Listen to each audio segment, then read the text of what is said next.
Well, education means essentially changes in the brain. When we talk about changes in the brain, we are talking about changes in the physics, chemistry, anatomy, physiology, mind and the expression of mind in the behavior. So a good education means a good change in the brain towards a more fruitful future. Now, today we have experiments that back up exactly what I just said.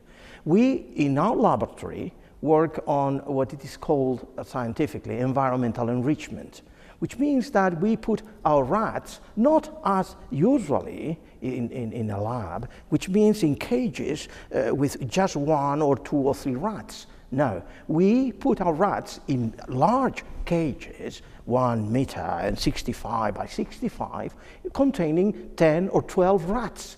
And they interact each other, so social interaction, emotional interaction.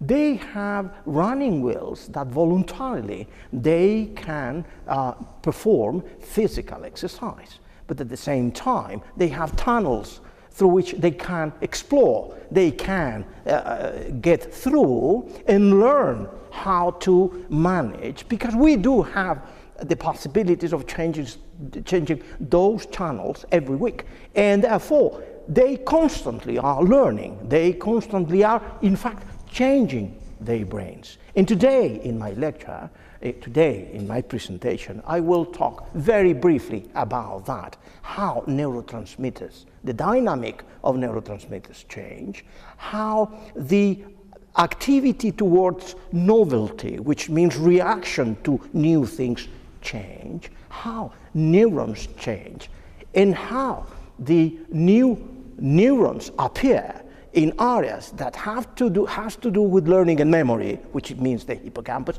appear. So learning and memory means, in essence, as I said, changing of the brain, and changing of the brain for good.